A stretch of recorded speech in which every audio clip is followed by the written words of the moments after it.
just to make sure we understand who we're talking about, the NRCC is the Republican Party. It's the National Republican Party. It's the House congressional arm, political arm of the Republican Party. And yes, they actually said that General McChrystal, they hope that General McChrystal puts the Speaker in her place. Last time I checked, the Speaker's place is at the top of the House of Representatives.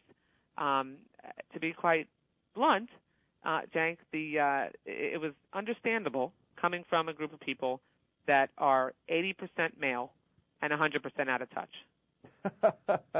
And does the Republican Party at this point, with Senator Kyle's comments in regards to a discussion he had with Senator Stabenow about how he doesn't need maternity care, and there's been a number of and his offices today his offices today were a lot of women moms showed up saying, but we do need maternity care, and your job is also partly to represent us, of course, as our senator. Look at the pattern in the Republican Party today. You have Senator Kyle, who thinks that it's not necessary to make sure that we have maternity coverage in insurance policies because he can't get pregnant.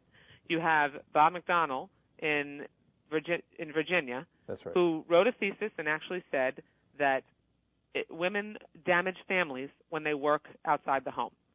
You have Chris Christie in New Jersey, the Republican nominee for governor there, who said that it's okay to pass mandate-free insurance policies, which would basically mean that women wouldn't be able to make sure they could get access to mammograms anymore, or be kicked out of the hospital in less than 24 hours after a mastectomy or after a birth, and that's perfectly acceptable. I mean, so the demonstration of how out of touch, I mean, it's by the hour in the last several days, in terms of the Republican Party, has just been it's been shocking. So does the Republican Party have a woman problem?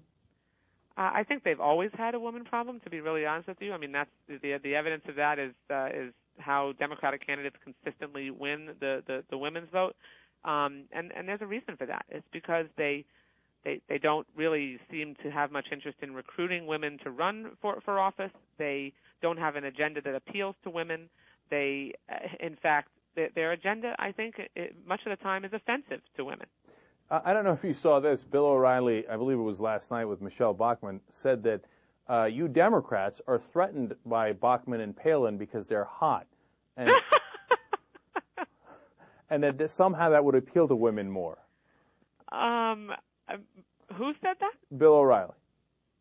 Okay. Well, again, the sexism that runs as deep as has been evidenced in the last few days in the Republican Party, even permeates their voices on the air.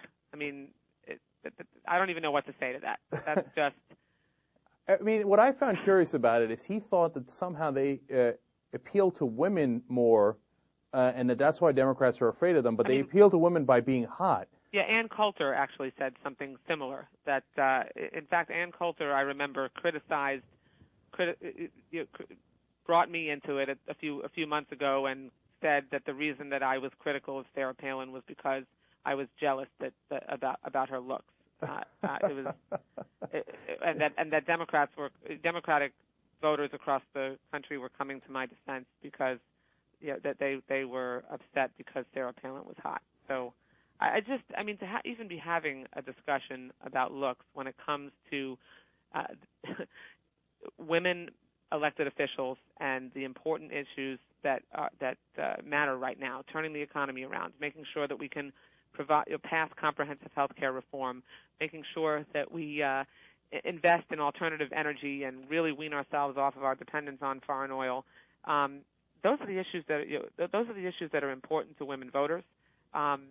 And to trivialize what's important to women voters by suggesting that looks is what matters, or suggesting that, like Chris Christie did, that John Corzine's support for universal pre-K in New Jersey is tantamount to babysitting, just shows the lack of respect that they have for women.